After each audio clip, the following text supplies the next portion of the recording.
But everything else was fun before it was great, so round of applause to that. And for the folks for last night, it was amazing. Great food, great people, great drinks. So that's it. A big shout out to the Westfield crew over there. No paid trip plus. 5 hours. Before we started the 5 hours work, we did the whole crew was chatting around. We didn't know how to do time in Asbury Park.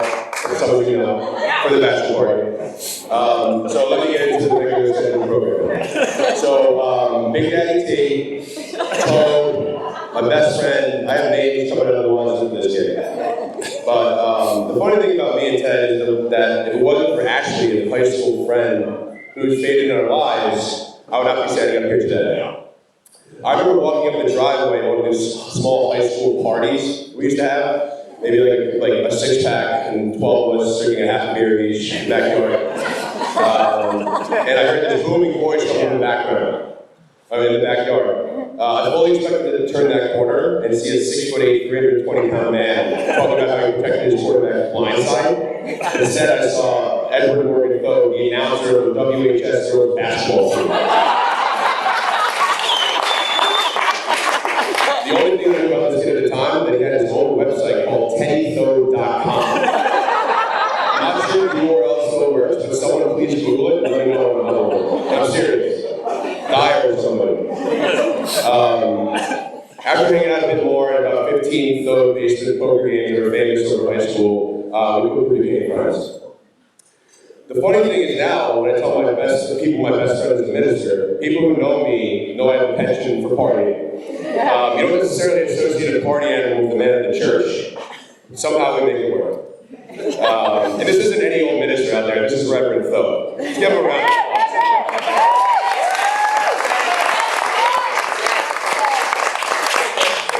So we've had a lot of good times over the years, mostly PG, some PG-13, very few rated R, no one did.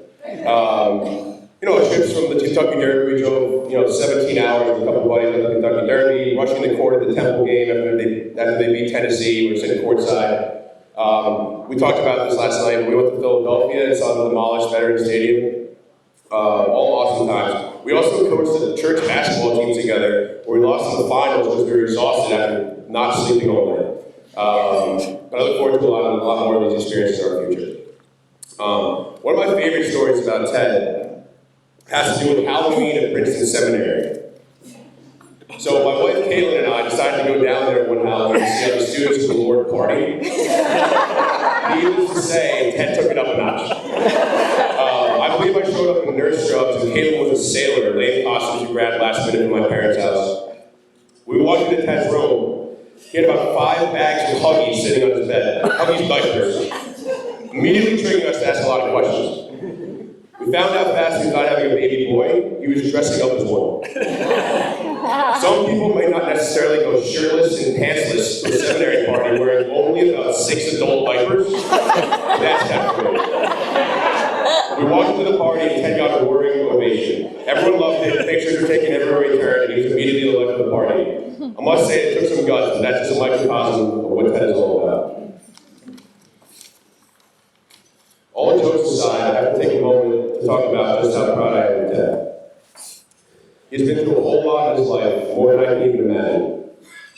He completed seminary at an amazing institution in Princeton, started his own business, which is thriving, and ended up starting a fantastic life for himself with Erica and Sammy in the beautiful town of West Bloomfield. I always laugh to myself when I think of him driving his Ford F-150 over in West Bloomfield. He's literally the last person on earth to be owning a car like that. But you know what? We all know Ted's an amazing person. He never complains about anything. He's always so positive in every single situation I bring him around. And I brought him to prepare his once. I remember me and Kate went out to visit him in Nebraska and seeing him preach for the first time. Every single person in that parish, whether it was you're 65 years old or you're 5 years old, gravitated toward him. And my favorite way to illustrate his friendship is when he flew all the way from Nebraska to Newark when I was celebrating my 25th birthday.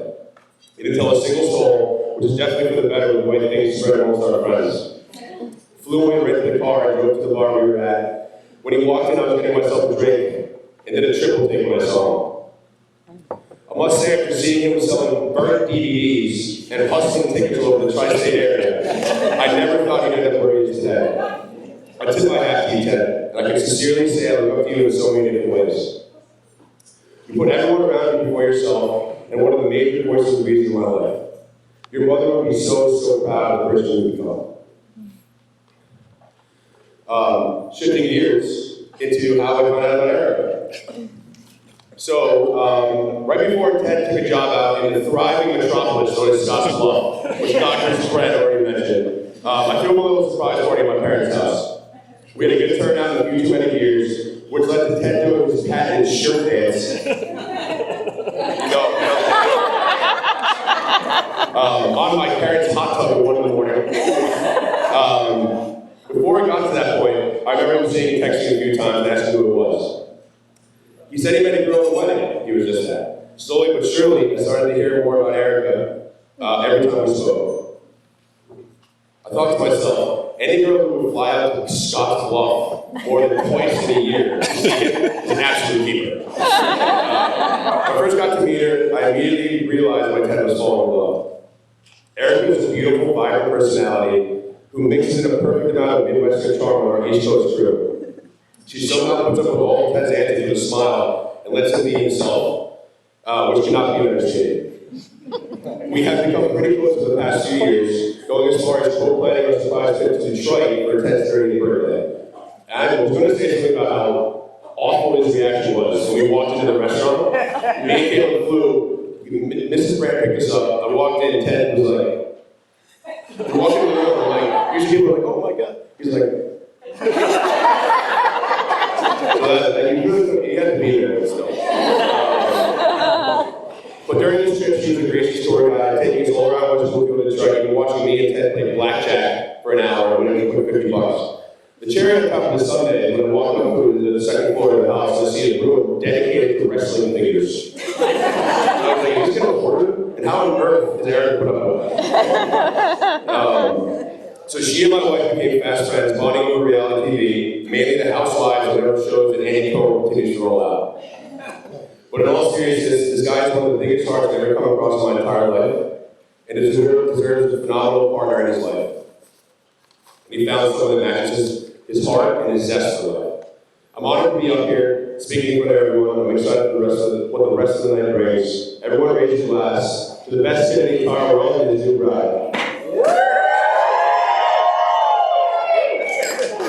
Thank you so much, Alex. We got my 60 girls on the